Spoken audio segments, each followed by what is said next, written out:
आपसे भी नजदीक हरि है, अपने आप से भी। आप अभी अपने को शरीर मान रहे हैं या मन मान रहे हैं या स्वभाव मान रहे हैं, स्थूल सूक्ष्म कारण तीनों से नजदीक भगवान है,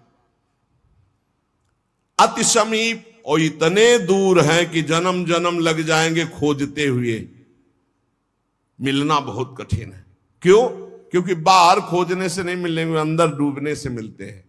अंदर जो लौट कर डूब गया वो पा गया हीरा, और जो बाहर चाबी घर में खो गए हैं और बाहर जंगल में पूरा जीवन ढूंढो, मिलेंगे क्या? घर में लौटो तो सर्वात्मना न विसृजेत बहिरिंद्रियाणि अंतश्चर, अंतर में आओ, बहिर्मुख बात छोड़ो, अंतर्मुख हो करके एक चरणदास चित्त मनंते से अकेले अंदर घुसो। कुछ लेके नहीं जाओगे प्रेम गलियत साकरी, जितने संबंध सब ये बोझा है नहीं ले जाओगे अंदर। अंतर्मुख अकेले होकर असंगो हम, और फिर ढूंढो तो मिल जाएगा, वही मिल जाएगा। और जब वो मिलेगा तो ढूंढने वाला नहीं रहेगा, केवल वही वो है। ये रहस्य जानत तुम्हें तुम्हें हो जाई। अति समीप अति दूर अनोखे, जग महा जगते पार, जग महा जगते पार, अति समीप अति दूर। जो अनुभव करना चाहो, हमारे प्रभु की यही मानता है। इस खंभे में है तो यही मिलेंगे आपको, और हृदय में है तो यही हृदय में मिलेंगे, और बद्री नारायण में मिलेंगे तो बद्री नारायण में ही मिलेंगे। जहां जैसी भावना करोगे वैसे ही भगवान मिलेंगे, और सर्वत्र है तो सर्वत्र फिर यहां भी है। पय घृत, कैसे भगवान समाये हुए हैं? जैसे दूध में घी। पय घृत, अब दूध में पूड़ी बनाओ नहीं बन पाएगी। अब प्रक्रिया है, दूध को दही जमाओ, दही का मंथन करो, मक्खन निकालो, मक्खन को सिराओ, घी आ गया।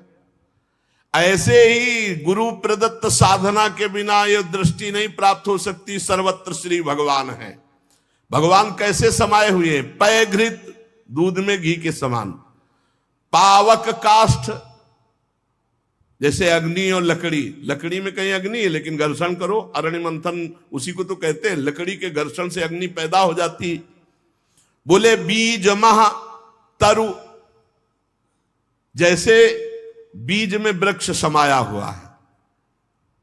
फल पल्लव डार, जैसे एक छोटे से बीज में पूरा वृक्ष है, उसकी डाल भी है, उसका पत्ता भी है, उसका फल भी है, लेकिन उसको जब आप भूमि पर प्रक्रिया से गाड़े, बीज अंकुरित हो, तब आपको यह अनुभव में आएगा।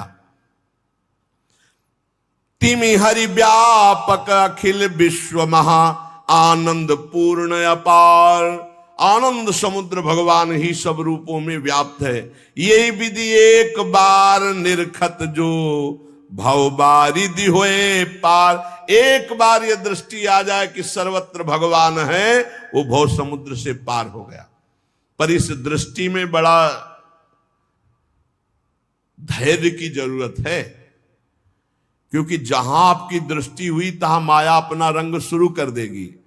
सुख दुख लाभ हानि, चिरजीवन मृत्यु, मान अपमान, जो सभी तुम्हारे खेल, सभी में भरे तुम ही मेरे भगवान, वो देख सकता है। जब देखने चलोगे ना भगवान को, तो ये द्वंद अपना आक्रमण करेंगे। कभी सुख फंसा लेगा, कभी दुख, कभी लाभ, कभी हानि, कभी मृत्यु का भयावा, कभी मान, कभी अपमान। जो इन सब में भगवान को देखता है वही निकल पाएगा। बड़ा कठिन है जब कोई अपमान करे उसमें भगवान देखे।